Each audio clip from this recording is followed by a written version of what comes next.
الحمد لله نحمده ونستعينه ونستغفره ونؤمن به ونتوكل عليه ونعوذ بالله من شرور أنفسنا ومن سيئات أعمالنا من يهد الله فلا مضل له ومن يضلله فلا هادي له ونشهد أن لا إله إلا الله لا خالق إلا الله ولا مالك إلا الله لا محيي إلا الله ولا مميت إلا الله ولا رازق إلا الله ونشهد أن أفضلنا وأكملنا وأجملنا وسيدنا وسندنا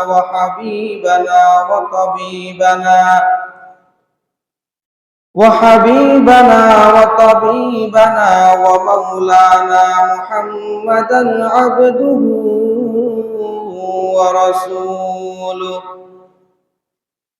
الذي علمه الله فأحسن تعليما وأدبه الله فأحسن تأديبا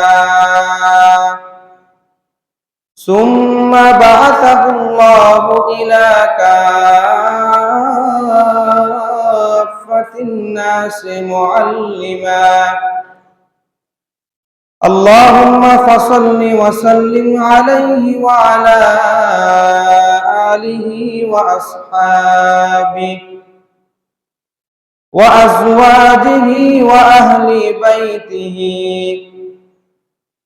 وعلماء أمته وفقهاء ملته ونجباء طريقته أجمعين أما بعد فأعوذ بالله من الشيطان الرجيم بسم الله الرحمن الرحيم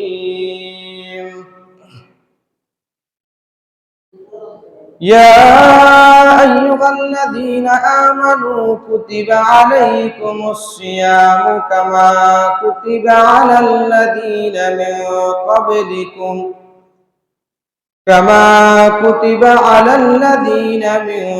قبلكم لعلكم تتقون وقال رسول الله صلى الله عليه وسلم بني الإسلام على 5 شهادة أن لا إله إلا الله وأن محمدا عبده ورسوله وإقام الصلاة وإيتاء الزكاة والحج وصوم رمضان صدق الله مولانا العظيم وصدق رسوله النبي الأمي الكريم ونحن على ذلك لمن الشاهدين والشاكرين والذاكرين ربنا تقبل منا إنك أنت السميع العليم سبحانك لا علم لنا إلا ما علمتنا إنك أنت العليم الحكيم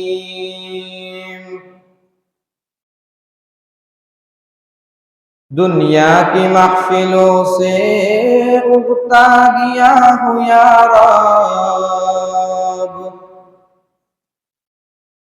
दुनिया की महफिलों से उगता गया हूँ या रब क्या लुत्फ अंजुमन का जब दिल ही बुझ गया हो, शोर से भागता हूँ दिल ढूंढती है मेरी ऐसी सुकूत जिस पर तकरीर भी फिदा हो।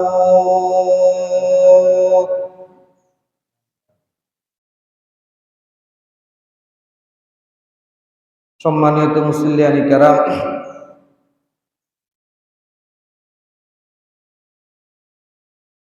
দিনদার ফরজগার মুত্তাকি যুবক তরুণ ভাইরা আমার, মহান আল্লাহ পাক রব্বুল আলামিনের অপরসীম দয়ার ইহসান, আল্লাহ রব্বুল আলামিন আমাদেরকে আজ পবিত্র জুমার দিন এবং রমজান মাসে দুনিয়াবি সমস্ত কাজকর্ম থেকে ফারেক করে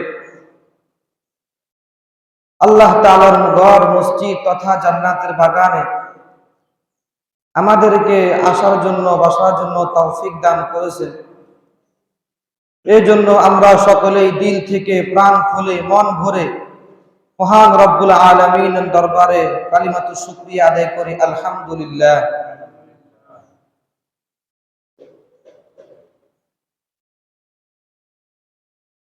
আল্লাহ পাক রব্বুল আলামিন পবিত্র কোরআনের সূরাতুল বাকারার 183 নম্বর আয়াতের মধ্যে বলেন, ইয়া আইয়ুহাল্লাযীনা আমানু কুতিবা আলাইকুমুস সিয়াম, হে ঈমানদারগণ তোমাদের উপর রোজা ফরজ করা হয়েছে। আজকের দিনটা শুক্রবার, এ হলো এক ফজিলত, আবার হচ্ছে পাশাপাশি রমজান মাস, এটা আরো ফজিলত। রমজান মাসের ফজিলত, রমজান মাসের গুরুত্ব, এই বিষয় নিয়ে সামান্য কিছু আলোচনা করার চেষ্টা করব ইনশাআল্লাহ। এর প্রথম নম্বরে আমি যে আয়াত তেলাওয়াত করলাম, আয়াতের মধ্যে আল্লাহ পাক রব্বুল আলামিন বলতেছেন, হে ঈমানদারগণ তোমাদের উপর রোজা কি করা হয়েছে? ফরজ করা হয়েছে। কামা কুতিবা আলাল্লাযীনা মিন ক্বাবলিকুম লাআল্লাকুম তাত্তাকুন, যেরকম ভাবে পূর্ববর্তী সমস্ত লোকদের উপর রোজা ফরজ করা হয়েছে। এই রোজা কিন্তু উম্মতে মুহাম্মাদের উপর এককভাবে না, এই রোজা হযরত আদম আলাইহিস সালাম থেকে শুরু হয়েছে, মুহাম্মাদুর রাসূলুল্লাহ সাল্লাল্লাহু আলাইহি ওয়াসাল্লাম পর্যন্ত আসছে। তবে হ্যাঁ, অন্যান্য নবীদের রোজা এরকম ছিল না। কোন নবীর উপর একদিন পর একদিন রোজা রাখতেন, কেউ 6 মাস রোজা রাখতেন, বিভিন্ন রকমের রোজার বিভিন্ন রকম ছিল তখন। পরবর্তীতে উম্মতে মুহাম্মাদের উপর আল্লাহ তাআলা রমজান মাস দামি করেছেন, রমজান মাসে রোজা ফরজ করেছেন।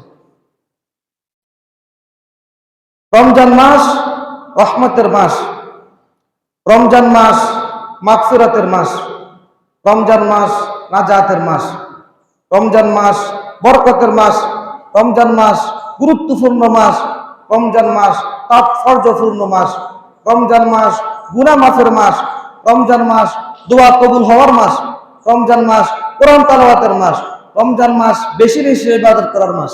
সুবহানাল্লাহ।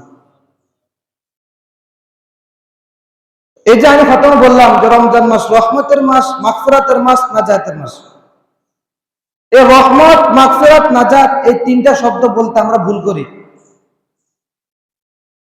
আমাদের দেশের মধ্যে একটা প্রসিদ্ধ ভুল রয়েছে, যে ভুলটা বিভিন্ন জায়গায় বিভিন্ন ক্লান্ডার বিভিন্ন পোস্টারের মধ্যে দেখা যায় যে রমজানকে 3 ভাগে ভাগ করা হয়। প্রথম অধ্যায়কে, প্রথম 10 দিনকে রহমত, দ্বিতীয় 10 দিনকে নাজাত, তৃতীয় 10 দিনকে মাগফিরাত বলি। কিন্তু বিষয়টা এমন একটা ভুল। আল্লাহ তাআলার রহমত পুরো রমজান মাসে আছে, আল্লাহর রহমত, আল্লাহর মাগফিরাত পুরো রমজান মাসে আছে, আল্লাহর নাজাত পুরো রমজান মাসে আছে। এখন যদি ভাগ করেন যে প্রথম 10 দিন রহমত, তাহলে বুঝে গেল দ্বিতীয় 10 দিন, দ্বিতীয় 20 দিন রহমত আর নাই, নাকি? না, এটা বলা যাবে না। হ্যাঁ, এরকম একটা শুধুমাত্র একটা হাদিস পাওয়া যায়, তাও হাদিসটা সনদ অত্যন্ত দুর্বল। যেটা আমার ব্যক্তিগত বলতেছি না, বিজ্ঞ ওলামায়ে কেরামদের অভিমত, ওনাদের রায় থেকে আমি বলতেছি যে হাদিসটা সনদটা দুর্বল। তো যাই হোক, এগুলো আলোচনা বিষয় না। হাদিসটা যে হাদিস আমরা বলি সালমান ফারসি রাদিয়াল্লাহু তাআলা আনহু থেকে, ক্বালা রাসূলুল্লাহ সাল্লাল্লাহু আলাইহি ওয়াসাল্লাম হুয়া শাহরুন, রমজান এমন একটি মাস, আউয়ালুহু রাহমা ওয়া আওসাতুহু রাহমা ওয়া আওসাতুহু মাগফিরা ওয়া আখিরুহু ইতকুম মিনান নার। প্রথম ভাগ রহমত, মধ্যখানের ভাগ মাগফিরাত, শেষ ভাগ নাজাত। যাই হোক, এই হাদিসের মধ্যে সালমান ফারসি রাদিয়াল্লাহু তাআলা আনহু থেকে বর্ণিত, তবে বর্ণনা করতে আস্তে আস্তে শেষ পর্যন্ত, যে এখান পর্যন্ত এই মধ্যখানে একজন রাবী ছিলেন আলী ইবনে যায়েদ ইবনে জাদআন, উনার ব্যাপারে বিজ্ঞ ওলামায়ে কেরাম ইমামদের বিভিন্ন ইখতিলাফ রয়েছে। তাই এগুলো এখন আলোচনা বিষয় না, প্রাসঙ্গিক বিষয়। যাই হোক, রমজান মাস আসছে এই বিষয়। প্রথম শিরোনাম হলো যে রমজান রোজা কাকে বলে এবং রোজার পরিচয় কি, রোজার প্রাসঙ্গিক কিছু মাসাইল, এগুলো প্রথম শিরোনাম। এর মধ্যে 1 নম্বর হলো রোজার পরিচয়। রোজা কাকে বলে? সিয়াম, আরবিতে সিয়াম বলে, উর্দুতে রোজা বলে, বাংলাতে বলা হয় কি বলে সেটা দেখব। রোজা সিয়ামে শাব্দিক অর্থ হলো আল ইমসাকু আনিল ফিল, অথবা কঠোর সাধনা করা, কঠিন কষ্ট করা, অবিরাম প্রচেষ্টা থাকা, এটা হচ্ছে রোজা শাব্দিক অর্থ। মোট কথা বিরত থাকা। কি? বিরত থাকা। এরপর রোজার পারিভাষিক অর্থ, এই পারিভাষিক অর্থের মধ্যে 3টা অসংখ্য মত রয়েছে, এর মধ্যে 3টা মত আমি উল্লেখ করব। 1 নম্বর হলো আল মুজামুল ওয়াসিদ গ্রন্থকার রোজার পারিভাষিক অর্থ বলেন আস-সিয়ামু হুয়াল ইমসাকু আনিত তাআমি ওয়াশ শারাবি মিনাস সুবহি ইলা গুরুবিশ শামসি মা'আন নিয়্যাতি। রোজা হলো সুবহে সাদিক থেকে সূর্যাস্ত পর্যন্ত নিয়তের সাথে খানা পানাহার থেকে বিরত থাকা। কি বললাম? সূর্যাস্ত থেকে, সুবহে সাদিক থেকে সূর্যাস্ত পর্যন্ত নিয়তের সাথে খানা পানাহারকে পরিত্যাগ করা, বর্জন করা হচ্ছে রোজা। এটা এই অভিমত আল মুজামুল ওয়াসিদ গ্রন্থকারের। এরপর 2 নম্বর শরহুল বেকায়া গ্রন্থকার বলেন হুয়া তারকুল আকলি ওয়াশ শুরবি ওয়াল ওয়াতি মিনাস সুবহি ইলা গুরুবিশ শামসি, যে খানা পানাহার, স্ত্রী সহবাস বর্জন করা সুবহে সাদিক থেকে সূর্যাস্ত পর্যন্ত। এরপর 3 নম্বর ইমাম আবুল হুসাইন আল কুদুরি রাহমাতুল্লাহি আলাইহি মুখতাসারুল কুদুরির মধ্যে বলছেন আসিয়ামু হুয়া তারকুল শুরবি ওয়া হুয়া তারকুল আকলি ওয়াশ শুরবি ওয়াল জিমা'i নাহারান মা'আন নিয়্যাতি, যে দিনের বেলা সুবহে সাদিক থেকে সূর্যাস্ত পর্যন্ত খানা পানাহার, স্ত্রী সহবাস থেকে বিরত থাকা। মোট কথা 3টা অভিমত গ্রহণযোগ্য, কিন্তু 3টার মূল মাকসাদ এক। মূল মাকসাদ কি? এক। মূল মাকসাদ হচ্ছে সুবহে সাদিক থেকে সূর্যাস্ত পর্যন্ত খাওয়া যাবে না, পানাহার করা যাবে না এবং স্ত্রী সহবাস করা যাবে না নিয়তের সাথে। দলিল আল্লাহ পাক রব্বুল আলামিন। এরপরে রোজার রোকন, এই গেল প্রথম বিষয়। এরপর দ্বিতীয় বিষয় হচ্ছে রোজার রোকন।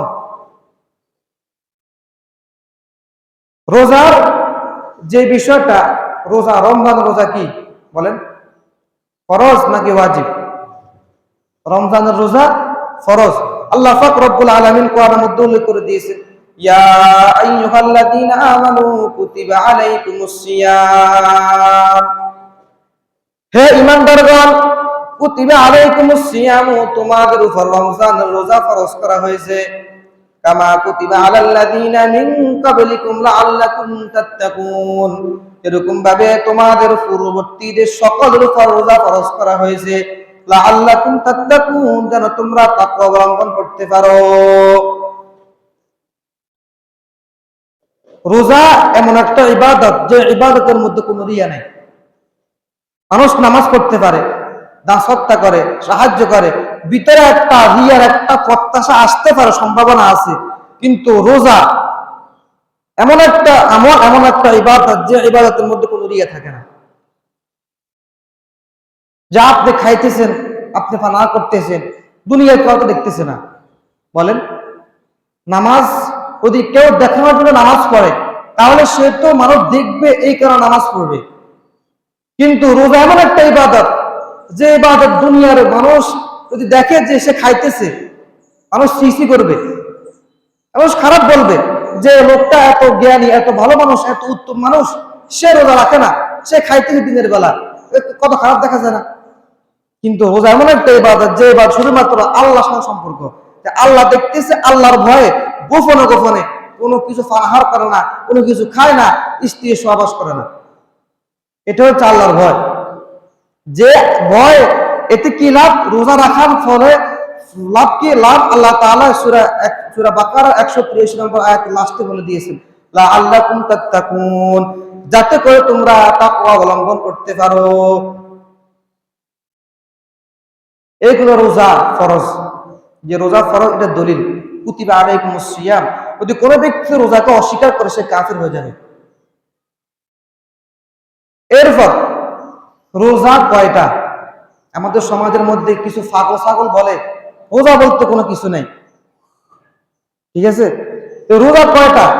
এই রোজা 30টা নাকি 29টা, এই ব্যাপারে কোরআনের মধ্যে স্পষ্ট নাই।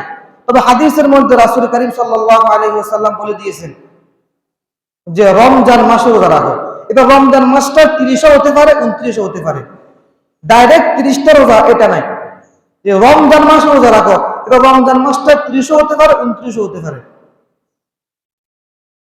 দলিল রিয়াজুস সালিহিনের 1075 নম্বর হাদিস, আল্লাহর হাবিব বলেন, আলী ইবনে ওমর রাদিয়াল্লাহু তাআলা আনহুমা قال رسول الله صلى الله عليه وسلم بني الإسلام على 50 شهادة أن لا إله إلا الله وأن محمدا عبده ورسوله وإقام الصلاة وإيتاء الزكاة والحج وصوم رمضان।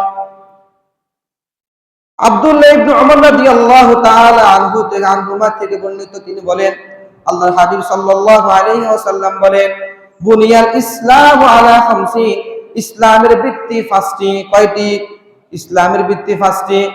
1 নম্বর হলো এই সাক্ষী দেওয়া, শাহাদাতি আল্লাহ ইলাহা ইল্লাল্লাহু ওয়া আন্না মুহাম্মাদান আবদুহু ওয়া রাসূলুহু, আল্লাহ ব্যতীত অন্য কোন ইলাহ নাই, আল্লাহ ব্যতীত অন্য কোন উপাস্য অধিকারী নাই, আল্লাহ ব্যতীত ইবাদতের উপযুক্ত অন্য কোন মাবুদ নাই। ওয়া আন্না মুহাম্মাদান আবদুহু ওয়া রাসূলুহু, এবং মুহাম্মদুর রাসূলুল্লাহ সাল্লাল্লাহু আলাইহি ওয়াসাল্লাম আল্লাহ তাআলার বান্দা এবং রাসূল।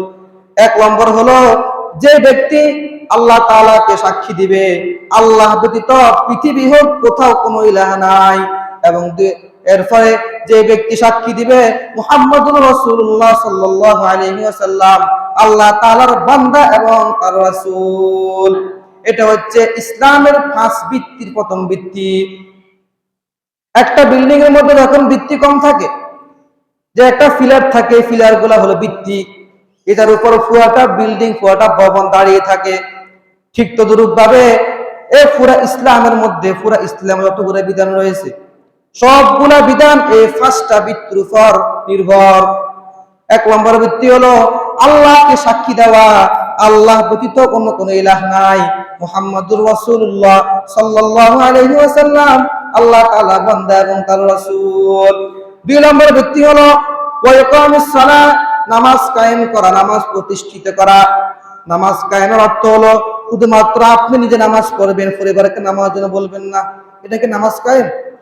বলেন না, এটা নামাজ কায়েম না। ওয়া ইকামুস সালাতি, আল্লাহর হাবিব বলেন, নামাজ প্রতিষ্ঠিত করো, নামাজ কায়েম করো। ওয়া ইতাইজ যাকাতি, যাকাত প্রদান করো। ওয়াল হাজ্জি, হজ করো। ওয়া সাওমি রমাদান, রমজান মাসে রোজা রাখো। তাহলে দেখেন এই হাদিসের মধ্যে সর্বশেষ যে অংশ, 1 নম্বর হলো শাহাদাতু আল্লা ইলাহা ইল্লাল্লাহু ওয়া আন্না মুহাম্মাদান আবদুহু ওয়া রাসূলুহু 2 নম্বর হলো ওয়া ইকামিস সালাতি, 3 নম্বর হলো ওয়া ইতাইজ যাকাতি, 4 নম্বর হলো ওয়াল হাজ্জি, 5 নম্বর হলো ওয়া সাওমি রমাদান। এই 5টা ভিত্তি পুরাটা ইসলাম ধর্মের মধ্যে, এই 5টা ভিত্তি হলো নির্ভর। যদি কোনো ব্যক্তির এই 5টার মধ্যে একটা কমতি থাকে তাহলে বোঝা গেল সে পরিপূর্ণ মুসলমান না। এখন যদি রমজান মাস, এটা সর্বশেষ যেটা 5 নম্বর যেটা, এটার মধ্যে কি ওয়াসাউমি রমাদান, রমজান মাসে রোজা রাখা। এখন যদি কেউ রমজান মাসে রোজা না রাখে তাহলে সে পরিপূর্ণ ইমানদার হবে, মুসলমান হবে? কেন হবে না? কারণ না হওয়ার কারণ হলো যে যে ফাউন্ডেশন, যে মূল ভিত্তি, এই মূল ভিত্তির মধ্যে ঘাটতি রয়েছে। নামাজ না পড়ে 5 ওয়াক্ত নামাজ, তাহলে এই 5 ওয়াক্ত নামাজ না পড়ে তাহলে তার মধ্যে ইসলামের ঘাটতি রয়েছে। যাকাত না দেয়, ইসলামের ঘাটতি রয়েছে। হজ না করে সামর্থ্য অনুযায়ী, তাহলে ঘাটতি রয়েছে। এর জন্য সে পরিপূর্ণ ইমানদার না, মুসলমান না। এরপর রোজার নিয়ত। প্রথমত গেল রোজার হুকুম।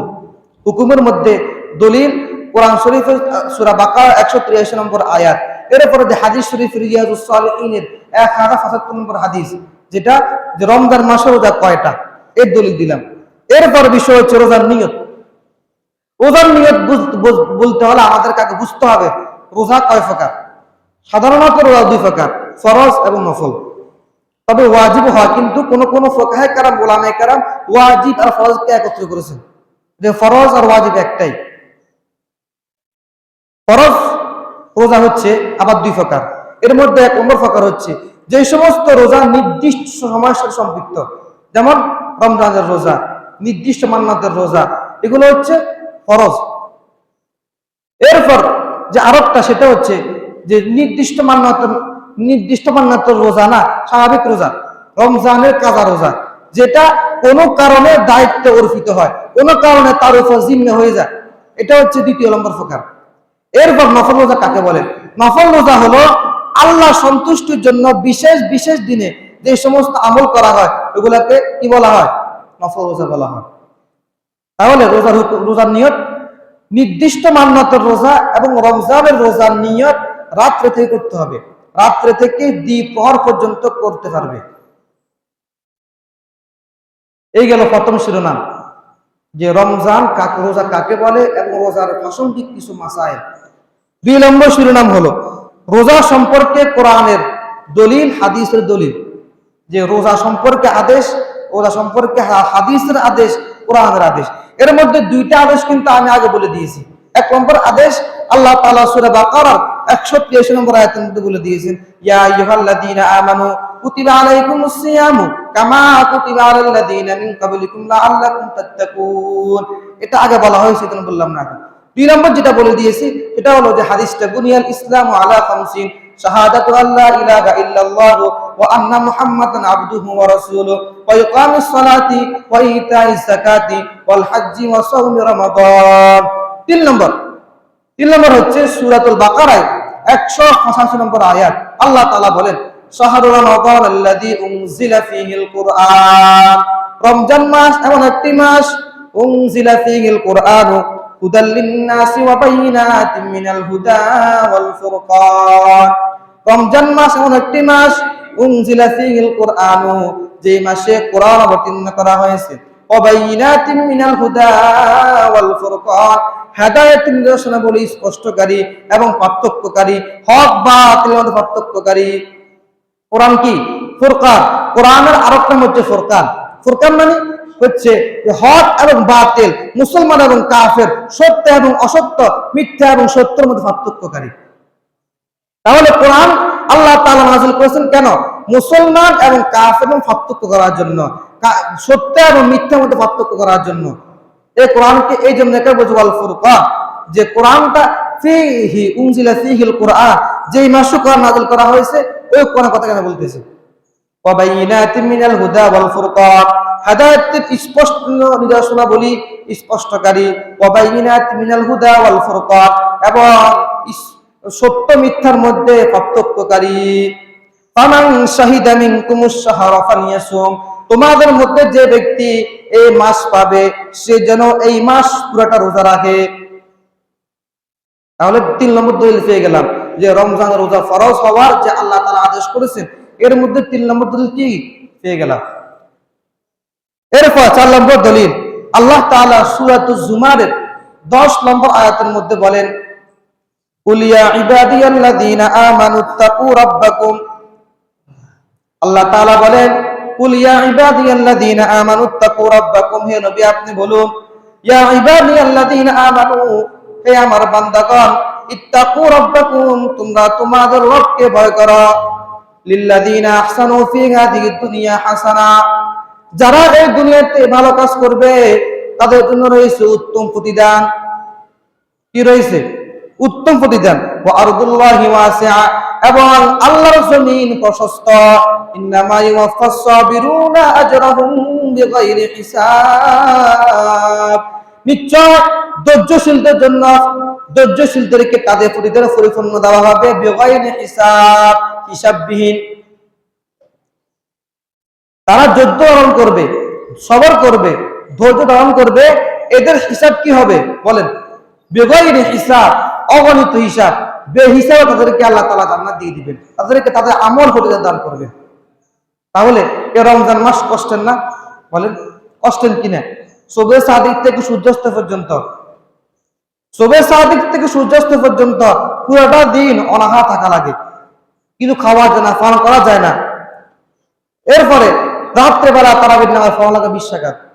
এরপরে অন্যান্য আমল আরো যা আছে অনেক কষ্টের আমল, কিন্তু এই কষ্টের ফলে আল্লাহ পাক রব্বুল আলামিন কিয়ামতের ময়দানে বলতেছেন, আজরাহুম বিগাইরি হিসাব, বিনা হিসাবে তাদেরকে তাদের প্রতিদান দেওয়া হবে। সুবহানাল্লাহ, বিনা হিসাবে, বিনা হিসাবে। বুঝতেছেন? মনোযোগ আসেনি কি? বিনা হিসাবে যারা যুদ্ধ ধারণ করবে, সবর করবে, আল্লাহ পাক রব্বুল আলামিন তাদের আমল নামায় তাদের যে নেক আমলগুলো রয়েছে তার প্রতিদান দিবেন বিনা হিসাবে। এরপর আল্লাহ পাক রব্বুল আল্লাহর হাবিব সাল্লাল্লাহু আলাইহি ওয়াসাল্লামের হাদিস, রিয়াজুস সালিহিনের 73 নম্বর হাদিস, আল্লাহর হাবিব বলেন, আন আবি উমামা রাদিয়াল্লাহু তাআলা আনহু ক্বাল সামি'তু রাসূলুল্লাহি সাল্লাল্লাহু আলাইহি ওয়াসাল্লাম, আল্লাহর হাবিব বিশ্বনবী মুহাম্মদ আরবি সাল্লাল্লাহু আলাইহি ওয়াসাল্লাম বলেন, ইয়াখুতুবু ফি হিজ্জাতিল ওয়াদা'i, আল্লাহর হাবিব সাল্লাল্লাহু আলাইহি ওয়াসাল্লাম বিদায় হজের ভাষণে বলতেছেন, ফাকালা ইত্তাকুল্লাহ, আল্লাহকে ভয় করো, ওয়াসুমু ওয়াসাল্লু খামসাকুম, 5 ওয়াক্ত নামাজ আদায় করো। 3 নম্বর, ওয়াসুমু শাহরাকুম, রমজান মাস রোজা রাখো, ওয়া আদ্দু যাকাতা আমওয়ালিকুম। 4 নম্বর হলো তোমরা তোমাদের সম্পদে যাকাত আদায় করো।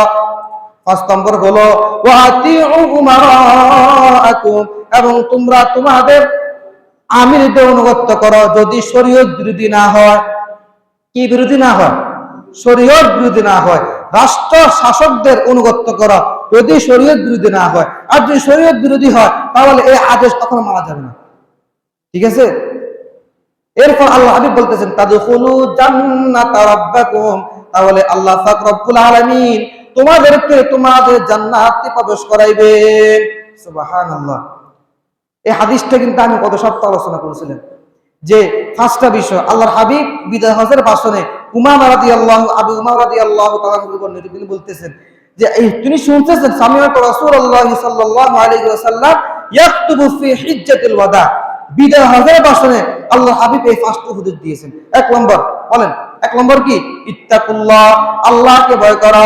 2 নম্বর, ওয়াসাল্লু খামসাকুম, 5 ওয়াক্ত নামাজ আদায় করা। 3 নম্বর, ওয়াসুমু শাহরাকুম, রমজান মাস রোজা রাখা। 4 নম্বর, ওয়া আদ্দু যাকাতা আমওয়ালিকুম, সম্পদ যাকাত আদায় করা। 5 নম্বর, ওয়া আতিউ উমারাআকুম, এবং তোমরা তোমাদের শাসকদের অনুগত করো যদি তারা শরীয়ত বিরোধী না হয়। কিলাত তাদখুলু জান্নাতা রাব্বাকুম, তাহলে আল্লাহ পাক রব্বুল আলামিন তোমাদেরকে তোমাদের জান্নাতে প্রবেশ করাইবেন। সুবহানাল্লাহ। এটা রাসূলের ওয়াদা, যদি কোনো ব্যক্তি 5টা কাজ করতে পারে তাহলে তাকে আল্লাহ তাআলা জান্নাতে প্রবেশ করাইবেন। এর মধ্যে কিন্তু 3টা কিন্তু ইসলামের ভিত্তি 5টার মধ্যে চলে গেছে। এই গেল রমজানের যে আদেশ, কোরআন এবং হাদিস, আরো আদেশ রয়েছে, এর মধ্যে এই কয়েকটা উল্লেখ করলাম। এরপর তৃতীয় নম্বর শিরোনাম, রমজান রোজার ফজিলত।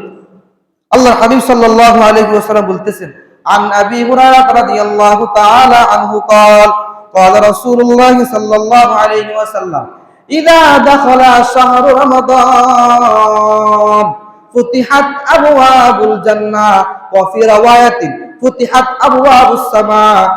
আবু হুরায়রা রাদিয়াল্লাহু তাআলা আনহু বর্ণনা করেন, আল্লাহর হাবিব সাল্লাল্লাহু আলাইহি ওয়াসাল্লাম বলেন, ইদা দাখালা শাহরু রমাদান, যখন রমজান মাস আসে, তখন কি রমজান মাস আসে, যখন রমজান মাস আসে, ফুতিহাত আবওয়াবুস সামা, আসমানের দরজা খুলে দেওয়া হয়, আসমান দরজা খুলে দেওয়া হয়। ওয়া ফি রাওয়ায়াতিন ওয়া ফুতিহাত আবওয়াবুল জান্নাহ, জান্নাতের দরজা খুলে দেওয়া হয়। ওয়া গুলকাতিন, এবং জাহান্নামের দরজাকে বন্ধ করে দেওয়া হয়। সুবহানাল্লাহ। রমজান মাস আসলে কি হয়? জান্নাতের দরজাকে খুলে দেওয়া হয়, জাহান্নামের দরজা বন্ধ করে দেওয়া হয়। দেখছেন, রমজান মাস, কবরবাসীরা কিন্তু রমজান মাসের জন্য পাগল। আর আমরা রমজান মাস পাইয়া কি করি? রমজান মাস গাফলতি করি। যদি সারা বছর যদি গুনাহ করতে থাকি তাহলে গজব তো আসবে। এই রমজান মাস আসছে, একবার ঠিক মতে 5 ওয়াক্ত নামাজ আদায় করি, তারাবির নামাজ 20 টাকা পড়তে পারি। প্রথম দিন যে পরে মুসল্লি হয়েছে, কোনো মুসল্লি না এখন। তাহলে কেন কি করেন? হ্যাঁ, এত কষ্ট করে আল্লাহ তাআলা রোজা রাখতেছেন পুরাটা দিন, এরপর রাতের বেলা সামান্য কিছু আমল করতে পারেন না। অত্যন্ত দুঃখজনক বিষয়। দুনিয়াতে সুখ শান্তির বহু ব্যবস্থা রয়েছে, কিন্তু রমজান মাসটা সুখ শান্তির না, এটা কষ্টের। এই কষ্টের জন্য তো ইন্নামা ইউওয়াফাস সাবিরুনা আজরাহুম বিগাইরি হিসাব। কষ্ট আছে দেখে তো আল্লাহ তাআলা বলতেছেন যে তাদেরকে বিগাইরি হিসাব, বিনা হিসাবে তাদেরকে প্রতিদান দেওয়া হবে। এরপরে ওই যে প্রথম তো বললাম লাআল্লাকুম তাত্তাকুন, পুরাটা মাস নামাজ পড়ি নাই, 5 ওয়াক্ত নামাজ পড়ি নাই। আল্লাহ তাআলা হতে পারে রমজান মাসের উসিলায় আমাকে কবুল করতে পারে, মুত্তাকি বানিয়ে দিতে পারে আমাকে। এই জন্য রমজান মাসে একটু আমরা নামাজ আদায় করি। তাই হাদিসে এক রসুল হয়ে গেছে, ইদা দাখালা শাহরু রমাদান ফুতিহাত আবওয়াবুস সামা ওয়া ফুতিহাত ওয়া ফি রাওয়ায়াতিন ওয়া ফুতিহাত আবওয়াবুল জান্নাহ, যখন রমজান মাস আসে তখন জান্নাতের দরজা খুলে দেওয়া হয়, এরপরে জাহান্নামের দরজা বন্ধ করে দেওয়া হয়। ওয়াসুসিয়াতিশ শায়াতিন, শয়তানকে বন্দী করা হয়। এখন বলবেন যে শয়তানকে যদি বন্দী করা হয় তাহলে আমরা কেন গুনাহ করতেছি? জি না, আপনি গুনাহ করতেছেন, আপনার অভ্যাস আগ থেকে খারাপ, এই কারণে গুনাহ করতেছেন। রমজানে যে গুনাহটা হইতেছে এটা অভ্যাসগত গুনাহ। এটা কি গুনাহ? অভ্যাসগত গুনাহ। এটা কোন রমজানের শয়তান ধোঁকা, আমাদেরকে শয়তান দায়িত্ব দিয়ে গেছে। শয়তান জানে যে শয়তানকে রমজান মাসে শৃঙ্খলা বৃদ্ধি করা হবে, এই কারণে শয়তান কিছু কিছু মানুষকে তার দায়িত্ব দিয়ে যায়। এদেরকে বলা হয় মানুষ শয়তান, যে শয়তান তার দায়িত্ব তাদেরকে দিয়ে দেয়। না হলে আল্লাহর 12 মাস আল্লাহ তাআলা দান করেছেন এত সুন্দর ভাবে, 5 ওয়াক্ত নামাজ, রোজা, তারপরে আল্লাহর বিধিবিধান পালন করতে কোনো অসুবিধা নাই। এরপরও নামাজে গাফলতি, তারাবির গাফলতি কেন হয়? রমজান মাসের ফজিলত, রমজান মাসের গুরুত্ব শুধুমাত্র আলোচনা করলে হবে না, এগুলো পালন করার প্রতি আমাদের প্রতিযোগিতা লাগতে হবে, একে অপরের মধ্যে প্রতিদ্বন্দ্বিতা হতে হবে যে আমরা রমজান মাসে আমল বেশি করব। রমজান মাস আসছে, এই উসিলায় দুনিয়াবি অন্যরা কাজকর্ম কিছু কমাই দিই। যাই হোক, আল্লাহ তাআলা আমাদের সকলকে রমজান মাসের ফজিলত, গুরুত্ব, তাৎপর্য অর্জন করার তৌফিক দান করুক। বিশেষ করে তারাবির নামাজ সকলে চেষ্টা করবে পড়ার জন্য। প্রথম দিন মুসল্লি পুরো মসজিদ ভরে গেছে, এখন মাত্র এক কাতারও পুরা হয় না। আল্লাহ তাআলা সকলে চেষ্টা করবেন, আল্লাহ তাআলা যেন আমাদের কবুল করে, দোয়া করতে হবে, চেষ্টা করতে হবে। তাই হোক, আল্লাহ তাআলা আমাদের সকলকে কবুল করুক। ওয়া আখিরু দাওয়ানা আলহামদুলিল্লাহি রাব্বিল আলামিন।